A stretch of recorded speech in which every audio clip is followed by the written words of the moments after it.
blame you," she whispers. "Only you." I'm not afraid of her any longer, but her presence here disturbs me. Even the beauty of the ocean is no solace. I stand at the window and stare out at the sun-dappled waves of the summer sea, and I brace myself as though against an icy wind. My parents worry about me. They don't understand what has happened. Of the 3 people I could talk to, 2 are gone, and the 3rd is very young. I, too, will soon be leaving. That is why I'm writing this. When I go, I want to leave it all behind me.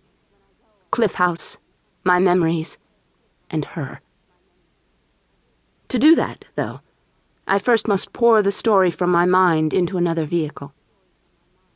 I don't have my father's talent in writing. That went to Megan, just as my mother's artistic talent went to Neil.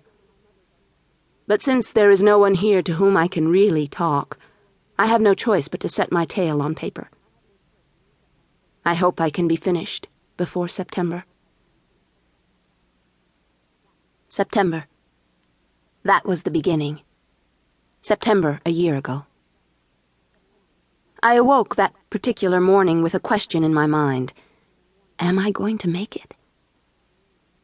I lay there for a while considering, almost afraid to test myself. Then, very slowly, I sat up.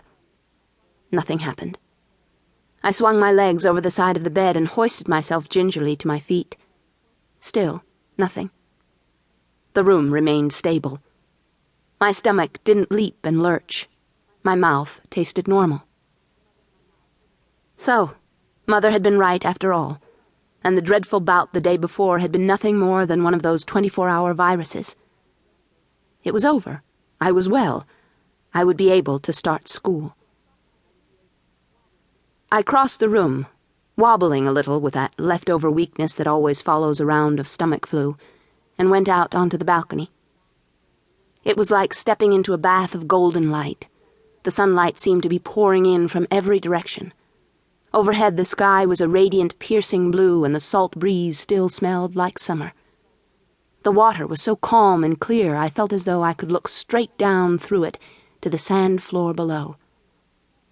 How impossible that fall was officially here. In every girl's life, I guess, there must be one special summer that is a turning point. A time of stretching and reaching and blossoming out and leaving childhood behind.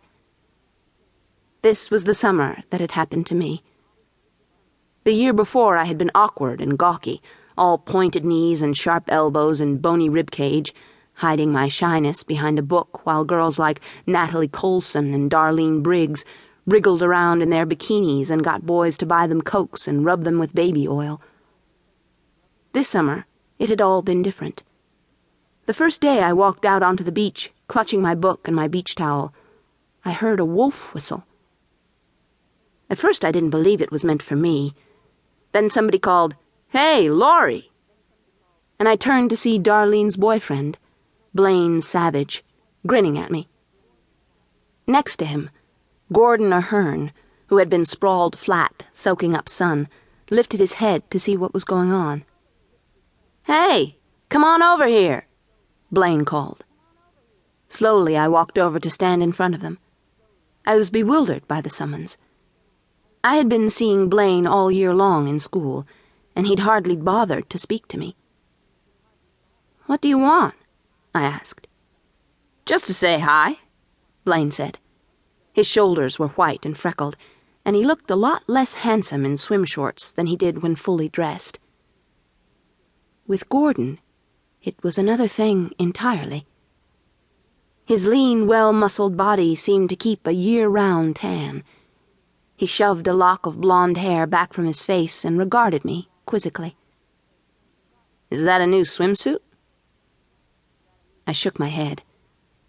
"It's the same one I had last year." "Well, something's sure different," he said approvingly. "Why don't you set up camp and stay a while? Want some lotion?" "No, thanks," I told him. "I never burn." Over by the base of the lifeguard tower, Natalie Colson was